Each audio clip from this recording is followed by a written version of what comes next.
I once had a dream where no one had to walk 200 miles. I once said it would not happen anymore. Dr. Strauss, let me begin by reading an excerpt from the Da Vinci Code. Jesus' establishment as the Son of God was officially proposed and voted on by the Council of Nicaea. That would have been in the year 325. Until that moment in history, Jesus was viewed by his followers as a mortal prophet, a great and powerful man, but a man nonetheless, a mortal. By officially endorsing Jesus as the Son of God, Constantine turned Jesus into a deity. Many scholars claim that the early church literally stole Jesus from his original followers, hijacking his human message, shrouding it in an impenetrable cloak of divinity, and using it to expand their own power. How much of that is truth and how much of it is fiction? That's an extraordinary statement of revisionist history. And in fact, when I was reading the book, when I was reading the Da Vinci Code, I was quite enjoying it. It's quite a murder mystery and fascinating, and each chapter leaves you hanging and leads to the next. I got to that chapter and suddenly it spoiled the book for me, because what you have in that chapter is you have two supposed experts, historical experts, and all of a sudden they're spouting absolute historical nonsense that any historian could tell you is pure nonsense, pure gibberish. So this was not the first time in 325 AD that Jesus was declared deity? Absolutely not. The Council of Nicaea was extraordinarily important, 325. The conversion of Constantine, the first emperor to become a Christian, was enormously important for the church. It freed the church now no longer to have to suffer persecution and so forth. But the idea that Constantine and the Council of Nicaea made Jesus divine, made him into a deity from a mere mortal prophet, is ridiculous. The church had been declaring Jesus deity for centuries, 250 years. In fact, to determine when the church is speaking about Jesus' deity, simply go to the New Testament. 250 years earlier, we get statement after statement that in fact affirms Jesus' deity in the New Testament documents themselves. Well, maybe Dan Brown would challenge you on that, because he also makes the assertion that what Constantine did is he took the Gospels, like Matthew, Mark, Luke, and John, that talked about the deity of Jesus, and he embellished those, and then he took the Gospels that said that Jesus was merely a human being, and he had those destroyed. So could it be that there have been destroyed Gospels or missing Gospels that make it clear that no, that other thing is all a mistake, Jesus is just a human being? That claim completely convolutes history. Dan Brown suggests that there were 80 or so Gospels swirling around, and that the church just chose those particular Gospels which they viewed as authoritative, which they viewed as supporting their particular perspective. That just runs absolutely contrary to what we know about the historical facts. The four Gospels from the New Testament, what we call the canonical Gospels, the Gospels that were part of the Bible, that are part of the Bible, Matthew, Mark, Luke, and John, are the only historical documents that really can be with certainty shown to be first century documents. That is, really documents that arose within the first and second generation of Jesus' followers. The claim that these other Gospels were competing with those until this particular date just simply doesn't support that.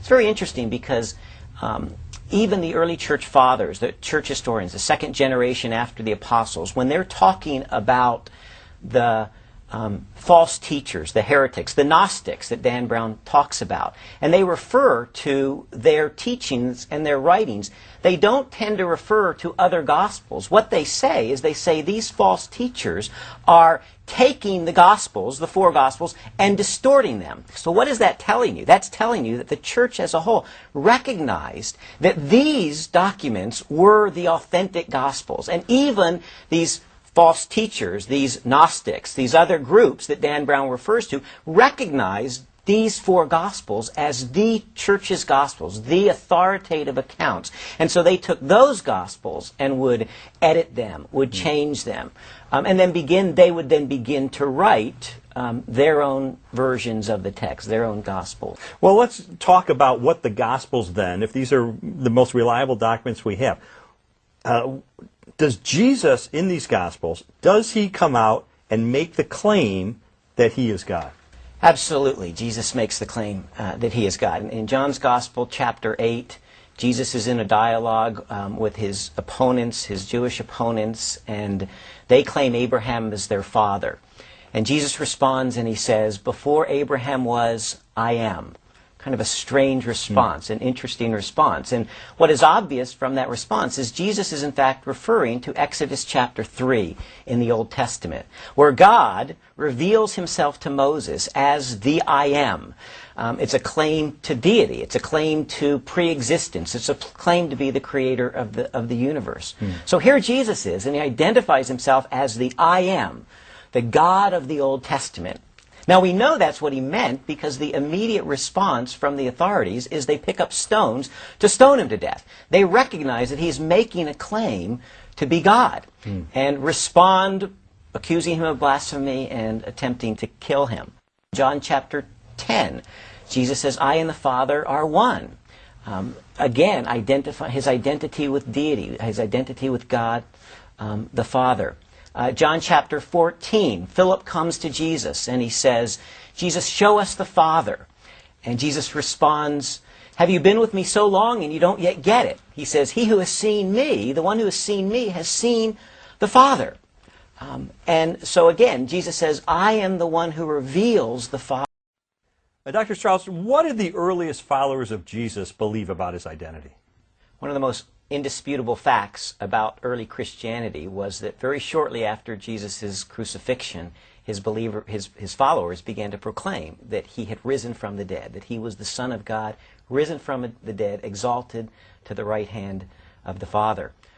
You read through the book of Acts and you see that his followers are praying to him, they're worshiping Jesus. Now, in our context, in our Christian context, that may not be so shocking, so surprising, but place that prayer in the context of first century Judaism, which is thoroughly monotheistic, believes in the one true God of Israel. All of a sudden, Jewish Christians in Israel are praying to Jesus as God at a very early date. That's really shocking. It's revolutionary. Well, I guess anybody can make a claim that they're the Son of God, but as you say, Jesus actually convinced his followers that he is God, and people through the centuries, millions and millions of people have believed that.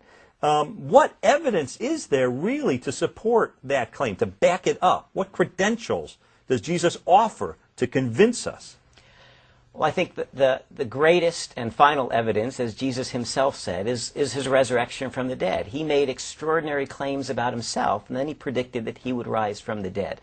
Everything he said could have been disproven if that hadn't happened, but in fact, it happened. And the evidence for the resurrection is really extraordinary. How about for you personally? Do you believe that the resurrection of Jesus Christ is the ultimate authentication of his claim to being the Son of God? Absolutely. And I think the historical evidence for the resurrection is really overwhelming when you approach it, even from a skeptic's perspective when you approach it. Just 5 basic, almost indisputable historical facts related to the resurrection. The first, that Jesus died on the cross. The Romans were good at what they did, that he died on the cross. Secondly, that he was buried, in fact. We have the name of the owner of the tomb, Joseph of Arimathea. Not only that he was buried, but that 3 days later the tomb was empty. Jesus' opponents never claimed that the tomb wasn't empty. They could have gone and got the body and shown the body to prove that he hadn't risen from the dead. Instead, they said the disciples stole the body, so that the tomb was empty. Fourth, that Jesus' followers saw Jesus alive, that they are willing to die for that claim. They saw Jesus alive, and that the disciples' lives were absolutely transformed. These people were willing in Jerusalem to proclaim the resurrection, even though they faced almost certain death. So if you were on a jury weighing this evidence, would you render the verdict that Jesus really must be who he claimed to be? I think the evidence is overwhelming. I would say absolutely. Jesus was who he claimed to be, the Son of God and God in flesh. Well, one Muslim friend of mine claims there's a contradiction in the Christian belief, because Christians believe that Jesus is fully God and fully man. And he said to me, Lee, to be human means to have limitations, and be divine means to have no limitations. So Jesus cannot be limited and unlimited at the same time unless he's schizophrenic. So, is Jesus schizophrenic? the New Testament actually addresses the issue of how Jesus can be both human and divine. It remains a mystery. I think the incarnation, that God became a man, will always remain a mystery. But Paul talks about it in Philippians chapter 2. He says that though Jesus existed in the very form of God, though by very nature he was God, he emptied himself. When he became a human being, he emptied himself. Now, what exactly does that mean? We don't know all that entails, but it certainly means that he set aside the independent exercise of his divine attributes. Dr. Strauss, some people, many people as a matter of fact, find the idea that God came and lived among us to be a very hopeful and a very positive thought. But it generates hostility from a lot of people. Some people just get angry at this very idea. Why is it that the claim of Jesus, that he's the Son of God, the unique Son of God, why does that spark so much opposition? That's a good question. I think there's various reasons. One is there's an internal difficulty in the logic of it for us as human beings. We are human beings, and so for us to try to conceive what it would be like to be both human and divine is very difficult to think about. And so throughout history, people who have struggled with that idea have tried to solve the mystery of the incarnation by coming down on either one of two sides, either denying Jesus' deity on the one hand, or denying his humanity. Those who deny his humanity claim that Jesus wasn't truly a human being. He only appeared to be a human being. That's called docetism, from a Greek word meaning to appear or to seem like that. Those who deny his deity claim that he was really just a human being, just a mere human being, a good prophet, a good man, maybe a very powerful individual in a lot of different ways, but that his later followers turned him into a god. And so there's an attempt to solve the logic. We want things to work out clearly in our mind. So I think that's one of the reasons. I think another reason is we are by nature fallen human beings and in rebellion against God. And to acknowledge that Jesus is in fact truly human and truly God means that he has certain claims on our lives. And we don't want to submit to those claims on our lives. We don't want to depend on him for our salvation, because it means we have to let go. Jesus said if anyone wants to follow me, they have to deny themselves, take up their cross, and follow me. And that means we have to give up our own life and give our life to him. And by nature, we don't like to do that. We don't like to give up ourselves to someone else and our independence to someone else. Well, Dr. Strauss, if it is true that Jesus claimed to be the Son of God, and I think you've given us good evidence that he did make that claim, and if it's true that he backed that up by the resurrection, and as you say, there's solid historical reasoning to believe that the resurrection actually occurred, then what are the implications for all of us today living in the 21st century? What should that mean for us? Well, these are really the fundamental questions of life, right? Every human being looks around at the world around them and they say, why are we here? Is there a purpose and meaning for life?